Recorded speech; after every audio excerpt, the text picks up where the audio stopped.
Saya tidak tahu apa-apa tuh, saya pikir ya sudah itu urusan mereka. Karena saya kan pada saat itu merasa berdiri, saya mendaftar di PT Muhibah. Visanya gitu kan, dan nama kami keluar. Nah tiba-tiba datanglah pihak dari Ibnu Mas'ud ini, diutus ketemu sama manajer kami di Uhud, dan tiba-tiba datang mengatakan, ini kami mau kembalikan uang.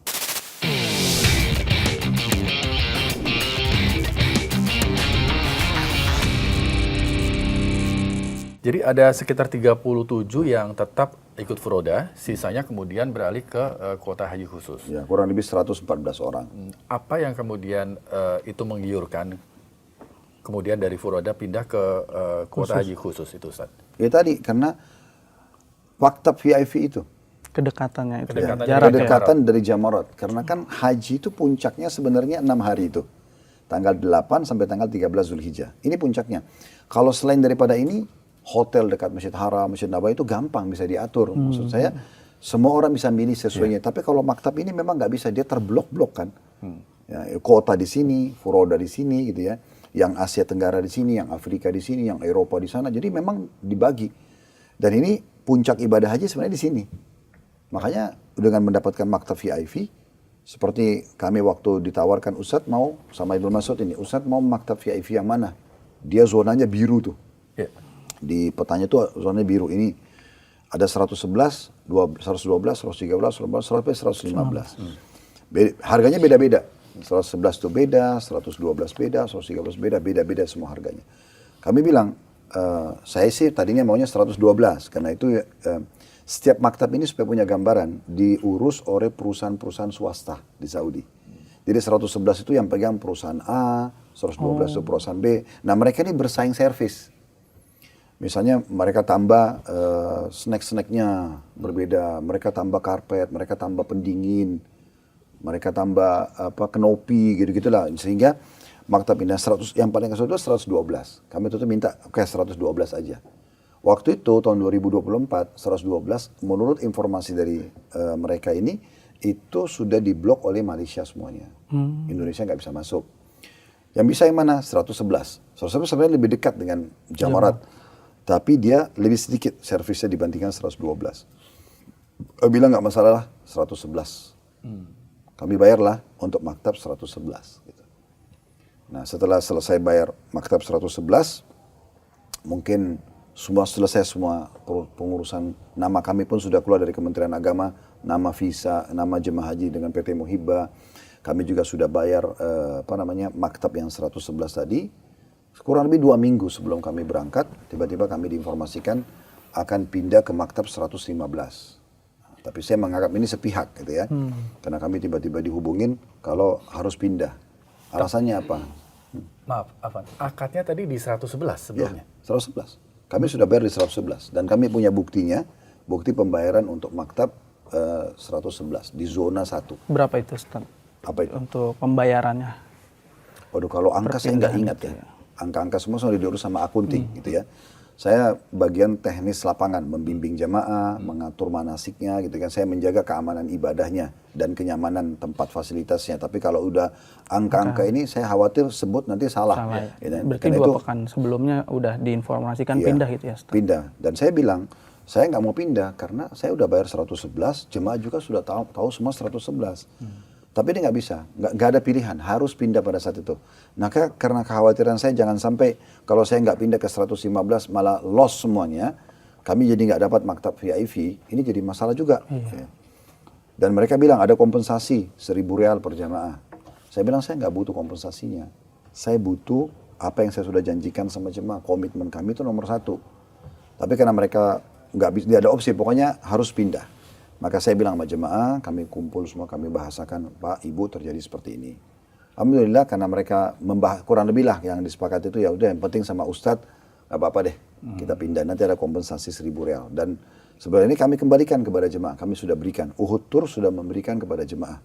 Tapi kami sendiri, ya pada saat mau menagih itu di pihak Ampuri pada saat itu ya, asosiasi yang ada Ibnu Mas'ud ini, itu mereka bilang ada hitung-hitungan yang belum klop antara Uhud sama pihak asosiasi. Jadi akhirnya ada yang kurang. Ada penambahan biaya lagi. Ada berarti. ya pokoknya ada hitung-hitungan yang kurang. Saya suruh akunting untuk hitung-hitungan sama mereka. Malah keluar angka kami harus nambah waktu itu. Udah saya bilang udah selesaikan aja, bayar. Walaupun ada tambahan, jadi kompensasi 1.000 rial itu kita sudah berikan ke jamaah, tapi kita nggak terima dari mereka. Gitu. Nah, ala kulli hal udah selesai, akhirnya kami pindah ke maktab 115. Nah, setelah tiba di maktab 115 di tanggal 8 Zulhijjah, haji ya, pertama hari Tarwiyah itu, saya bawa jemaah semuanya datang ke sana, ke maktab itu. Dan kami dapat denahnya. Denah ini adalah di maktab 115 itu terbagi dua. Ada dua zona gitu ya. Ada yang terdiri dari ratusan tenda, ada yang terdiri dari puluhan tenda. Nah, Uhud Tour kebetulan dikasih oleh Muhibbah dan Ampuri ini itu ke yang disilakan waktu itu islandnya, pulau kecilnya gitu, yang puluhan tenda itu. Sehingga otomatis ini sedikit mengobatin kami dengan jemaah karena lebih sedikit antrinya lah. Ya. Karena kan ada antri kamar mandi, ada antri makan, walaupun maktab VIP juga sama. Nah, tapi waktu itu saya dikagetkan karena pada saat saya datang dengan jemaah, lihat datang ke tenda yang sudah ada di Denah itu ternyata sudah penuh dengan jemaah orang Indonesia. Saya lalu mau nyapa, mau negur, saya nggak tahu siapa pimpinannya.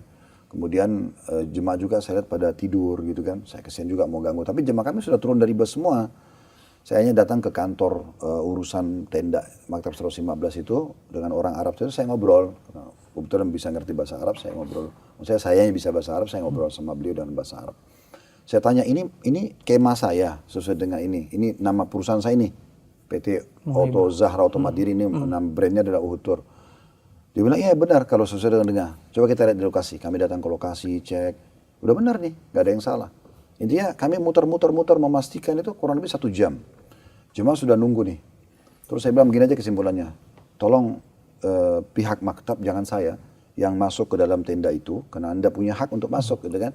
Cek siapa pimpinan travel itu, mungkin mereka salah tempat. Jadi biar jemaah saya nggak nunggu lama. Juga mumpung masih tanggal 8 Zulhijjah, masih sedikit jemaah masuk Mina. Karena umumnya banyak jemaah itu kumpul di Mina itu tanggal 10 sampai tanggal 12. Gitu kan.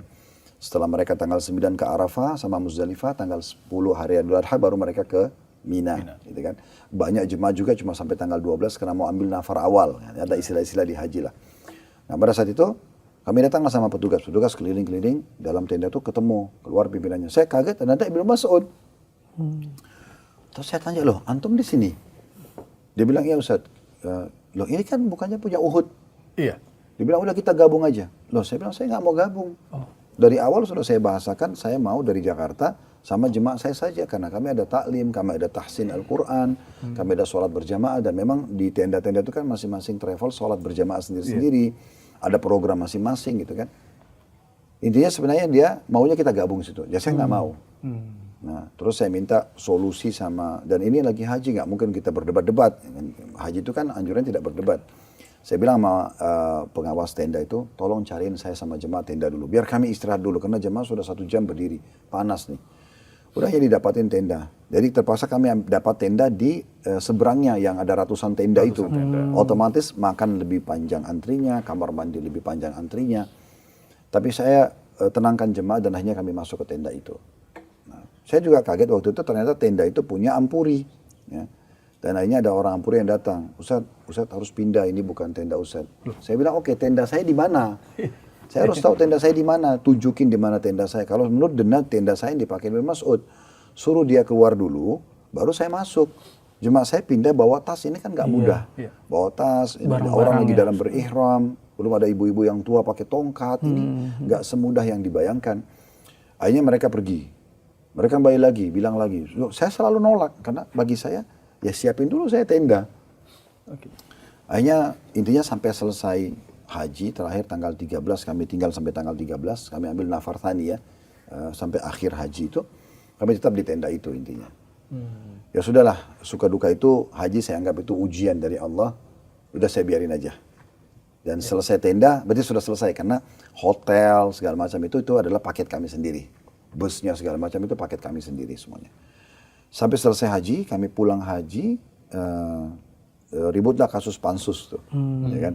Diributkanlah kota yang 20.000, kenapa Dibagi 50-50. dibagi 50-50 sementara harus ikut regulasi 928. Saya tidak tahu apa-apa tuh, saya pikir ya sudah itu urusan mereka. Karena saya kan pada saat itu merasa berdiri, saya mendaftar di PT Muhibah. Visanya gitu kan, dan nama kami keluar. Nah tiba-tiba datanglah pihak dari Ibnu Mas'ud ini, diutus ketemu sama manajer kami di Uhud. Dan tiba-tiba datang mengatakan, ini kami mau kembalikan uang.